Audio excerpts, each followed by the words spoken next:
Jika kalian menganggap bahwa debat hanyalah ajang saling beradu pendapat untuk menentukan siapa yang benar dan siapa yang salah, maka kalian harus membaca buku ini.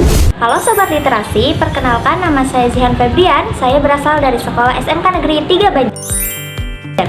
Kali ini saya akan mengulas buku yang berjudul Bukan Asal Debat karya Hasna Wijayanti dan diterbitkan oleh Psikologi Corner pada tahun 2022 dan memiliki jumlah halaman sebanyak 192 halaman.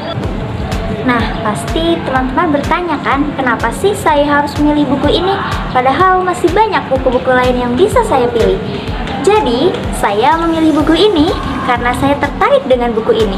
Mulai dari judul buku yang menarik sehingga membuat saya ingin menggali isinya lebih dalam. Tidak hanya itu, buku ini juga memiliki materi yang lengkap dengan bahasa yang sederhana, sehingga sangat direkomendasikan bagi teman-teman yang memiliki minat dalam meningkatkan kemampuan berdebat secara cerdas, logis, dan berdasar. Pernah nggak sih kita merasa takut ataupun bingung saat harus menyampaikan pendapat?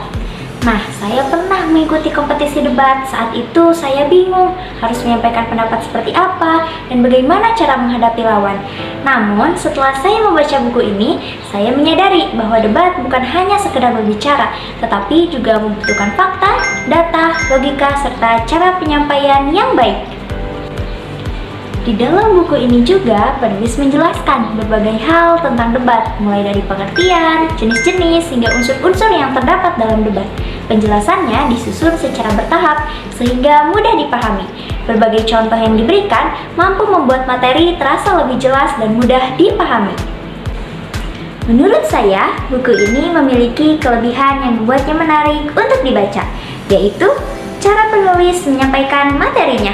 Penjelasannya disusun secara runtut, mulai dari konsep dasar hingga cara menyusun argumen yang baik, sehingga mudah dipahami bahkan oleh pembaca yang baru mengenal dunia debat. Selain itu, berbagai contoh yang diberikan mampu membantu saya untuk membayangkan bagaimana jika teori tersebut diterapkan ke dalam sebuah debat. Dan yang paling saya sukai, buku ini tidak hanya mengajarkan tentang teori debat, tetapi juga tentang menanamkan pentingnya nilai etika serta nilai sikap saling menghargai saat menyampaikan pendapat.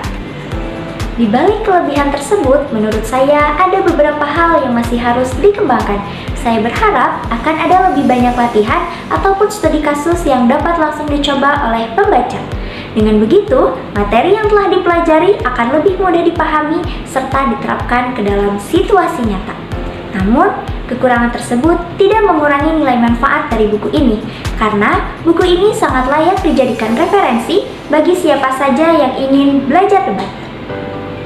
Setelah membaca buku ini, saya menyadari bahwa debat bukan hanya sekedar berbicara, tetapi juga tentang kemampuan berpikir, menyusun argumen, serta menghargai pendapat orang lain. Saya juga merasa buku ini telah menyampaikan pesannya dengan baik, karena tidak hanya menyampaikan tentang pengetahuan, tetapi juga membangun cara pandang yang positif terhadap perbedaan pendapat.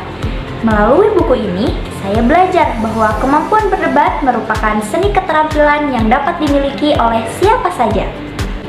Pada akhirnya, buku Bukan Asal Debat membuktikan bahwa kemampuan berdebat merupakan seni keterampilan yang dapat dimiliki oleh siapa saja, selama masih ada kemauan untuk terus belajar, berlatih, dan berkembang. Pengalaman saya saat pertama kali mengikuti kompetisi debat membuat saya sadar bahwa rasa takut dan rasa bingung bukanlah akhir, tapi justru awal untuk kita terus berkembang.